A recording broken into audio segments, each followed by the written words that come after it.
తొలి వెలుగు minute to minute ఉదయం నుంచి అప్డేట్స్ అందిస్తుంది. 8 రౌండ్లు పూర్తయినాయి. 8 రౌండ్ల వరకు కూడా కాంగ్రెస్ పార్టీ అభ్యర్థి నవీన్ యాదవ్ చాలా మంచి మెజార్టీతో అంటే 1876 ఓట్ల ఆధిక్యంతో 8వ రౌండ్లో ఆయన దూసుకుపోతున్నటువంటి పరిస్థితి మనకు కనిపిస్తుంది. సెలబ్రేషన్లు స్టార్ట్ అయినాయి. ఇక జూబ్లీ హిల్స్ అంతా డీజేతో మోత మోగిపోతుంది. ఎక్కడికక్కడ టపాకాయలు పేలుతున్నటువంటి పరిస్థితి మనకు కనిపిస్తుంది. గెలుపుపై ఇక అనేక మంది కామెంట్ చేస్తున్నారు. తెలంగాణ ఉప ఎన్నికల్లో పనిచేయని సెంటిమెంట్ అంటూ కూడా కొన్ని ఇక పోస్టులు పెడుతున్నటువంటి పరిస్థితి. రాజకీయ విశ్లేషకులు అనేకమైనటువంటి ఉప ఎన్నికల్ని మరి ఈ ఉప ఎన్నిక జూబ్లీ హిల్స్ ఉప ఎన్నికతో కంపేర్ చేస్తున్నటువంటి పరిస్థితి మనకు కనిపిస్తుంది. ఇప్పటి వరకు అయితే 8 రౌండ్లు పూర్తయింది. 8 రౌండ్లలో 1876 ఓట్లతో ఆధిక్యంలో ఉన్నటువంటి నవీన్ యాదవ్ ఓవరాల్గా ఈ 8 రౌండ్లు కలిపి దాదాపుగా 21,000 పైచీలకు ఓట్ల ఆధిక్యంలో ఇక బీఆర్ఎస్ పార్టీ అభ్యర్థి మాగంటి సునీత పైన మరి నవీన్ యాదవ్ అయితే గెలుపు దిశగా ముందుకెళ్తున్నటువంటి పరిస్థితి. రైట్, ఒకసారి కాంగ్రెస్ పార్టీ సీనియర్ నాయకులు కేకే మహేందర్ రెడ్డి గారితో మాట్లాడే ప్రయత్నం చేద్దాం. కేకే మహేందర్ రెడ్డి గారి ఒపీనియన్ కూడా తీసుకునే ప్రయత్నం చేద్దాం. మహేందర్ గారు, వెల్కమ్ టు తొలి వెలుగండి. జూబ్లీ హిల్స్ ఉప ఎన్నికల 8 రౌండ్లో మీ అభ్యర్థి ముందంజలో ఉన్నాడు. 20,000కు పైచిలకు ఆధిత్యంలో ఉన్నారు. ఏం చెప్తారండి? ఇప్పటికే సెలబ్రేషన్లు స్టార్ట్ అయినాయి. ఏం చెప్పదలుచుకున్నారు? మొదటి నుంచి కూడా మేము ఊహించిందే కేవలం జూబ్లీ హిల్స్ ఎలక్షన్లలో కాంగ్రెస్ పార్టీ అభ్యర్థి విజయం ఖాయం. కేవలం మెజారిటీ దిశగానే మేము లెక్కించుకోవాలని చెప్పి, ఎందుకంటే గడిచిన 20 నెలల పరిపాలనలో 9.5 సంవత్సరాల అవినీతి అక్రమ అరాచక పరిపాలనకు అంతమొందించిన తర్వాత తెలంగాణ ప్రజలందరూ కూడా రుచి చూసినారు. కాంగ్రెస్ పార్టీ రేవంత్ రెడ్డి గారి యొక్క సుపరిపాలనను, అభివృద్ధి సంక్షేమ పథకాలను ఏ విధంగా ప్రజల్లోకి తీసుకెళ్తాడో, ఆర్థికంగా అవినీతి చేసి ఈ రాష్ట్రాన్ని 8 లక్షల కోట్ల అప్పుల్లో నెట్టినప్పటికీ కూడా ఇలా మొక్కవోని దీక్షతో ఇచ్చిన మాటకు కట్టుబడి ఇవాళ ఒక్కొక్క హామీని ఏ విధంగా నెరవేర్చుకుంటూ వచ్చిండు అనేది ఇవాళ జూబ్లీ హిల్స్ ఎలక్షన్ల ద్వారా తేటతెల్లమైంది ఇవాళ రిజల్ట్ ద్వారా.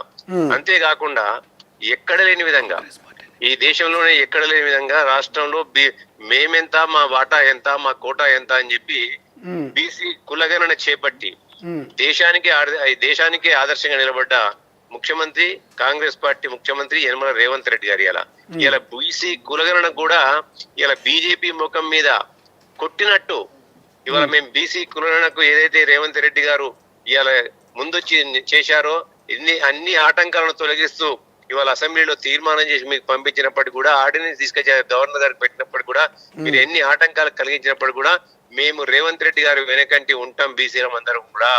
ఇలా బీసీ అభ్యర్థికి ఇలా సీట్ ఇచ్చిండు కాబట్టి బీసీ అభ్యర్థిని మేము గెలిపించుకుంటామని చెప్పి ఇలా కాంగ్రెస్ పార్టీకి పట్టం కట్టింది. ఇవాళ అనేకమైంది కేటీఆర్ గారు అనేకమైన మాటలు మాట్లాడండి. ఇవాళ నిజంగా కూడా కేటీఆర్ గారికి కానీ బీఆర్ఎస్ పార్టీ గారికి కానీ ఏమైనా ఉన్నట్టయితే ఇవాళ ఈ తీర్పును వాళ్ళు శిరస వహిస్తూ ఇది మా అవినీతి అక్రమ అహంకార పూరితమైన పరిపాలనకు, మా అహంకారానికి వ్యతిరేకంగా వేసిన ఓటు ఇది.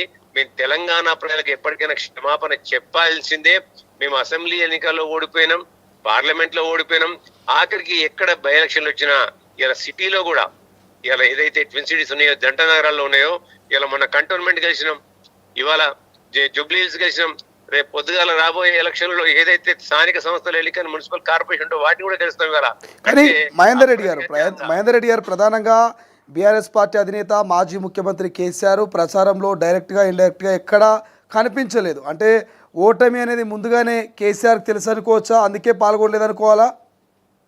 ముమ్మాటికి ఇప్పుడు ఒకటి, కేసీఆర్ గారికి ఏదైతే తను చేసిన అవినీతి అక్రమ పరిపాలనకు తెలంగాణ ప్రజలు చరమగీతం పాడిన తర్వాత ఇలా ఏదైతే రేవంత్ రెడ్డి గారు ఇచ్చిన మాట ప్రకారం ఒక్కొక్క హామీని ఇచ్చిన తెలంగాణ రాష్ట్రంలో తెలంగాణ నిరుద్యోగుల యొక్క కళను నెరవేర్చే మాదిరిగా వాళ్ళకు ఉద్యోగాలు ఇచ్చిండు.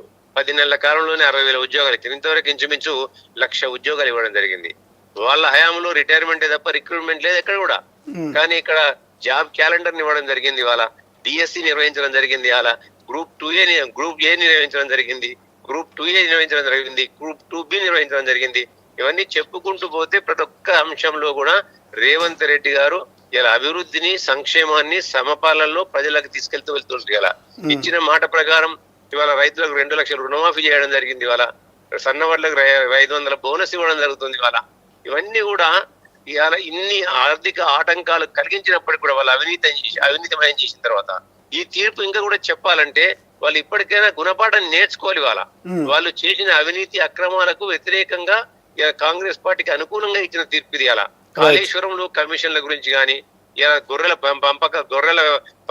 గొర్రె పిల్లల పంపిణీ కార్యక్రమంలో గాని, ఇవాళ దళిత బంధు కార్యక్రమంలో గాని, ఇలా మిషన్ భగీరథలో గాని, మిషన్ కాకతీయలో గాని వాళ్ళు చేసిన అరాచక అక్రమాలకు ఇచ్చిన తీర్పుగా వాళ్ళు ఎక్కడికో అయిపోయింది, ప్రజలు మర్చిపోయినారు అనుకున్నారు. ఇలా 2023 డిసెంబర్ ఎలక్షన్ లో అయిపోగానే ప్రజలు మర్చిపోతారు అనుకున్నారు. కానీ ప్రజలు మర్చిపోవట్లేదు. ఇలా ఈ కార్ రేసింగ్ తో సహా దేన్ని కూడా ప్రజలు మర్చిపోలే వాళ్ళ అవినీతి అక్రమాలను. దాని ఫలితమే కదా ఇవాళ అందరూ అన్నారు టై టై టై ఎంతో బీఆర్ఎస్ బయటపడుతుంది, బీజేపీకి ఏం లేదని చెప్పి. ఇంకోటి కూడా తెలంగాణ వాదానికి ఇలా నిజంగా కూడా రేవంత్ రెడ్డి గారు తెలంగాణ బిడ్డకు సీట్ ఇచ్చిండు అక్కడ.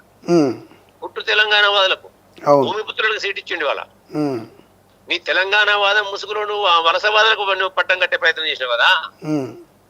కానీ రేవంత్ రెడ్డి గారు తెలంగాణ పురిటి బిడ్డకి ఇచ్చిండు ఆ సీట్ అక్కడ. స్థానికునికి ఇచ్చిండు, భూమిపుత్రునికి ఇచ్చిండు టికెట్ ఇవాళ. కాబట్టి ఇవన్నీ అంశాలు కూడా రేవంత్ రెడ్డి గారు తన రాజకీయ చతురతను ప్రదర్శించి అన్ని రకాలమైన అంశాలను తీసుకుని ఒక విద్యాధికుడికి, ప్రజల్లో ఉన్నవాడికి, మంచివాడు, బీసీ, స్థానికుడు, ఇవన్నీ అంశాలను చూసి తాను చేసిన అవినీతి వారు చేసిన అవినీతి అక్రమాలకు ఏ విధంగానైతే ప్రజలు ఆ రోజు తీర్పిచ్చిండ్రో దాన్ని కూడా దృష్టిలో పెట్టుకొని ఎటువంటి మచ్చలేని వ్యక్తికి ఇచ్చిండు వాడు. రైట్ రైట్, థ్యాంక్ యూ అండి, థ్యాంక్ యూ సో మచ్ కేకే మహేందర్ రెడ్డి గారు. Thank you for joining. ఈ 9వ రౌండ్ కూడా కంటిన్యూ అవుతుంది. 9వ రౌండ్కి సంబంధించిన అప్డేట్స్ కూడా వచ్చినాయి. ఒకసారి అప్డేట్స్ చూసే ప్రయత్నం చేద్దాం. మరో గెస్ట్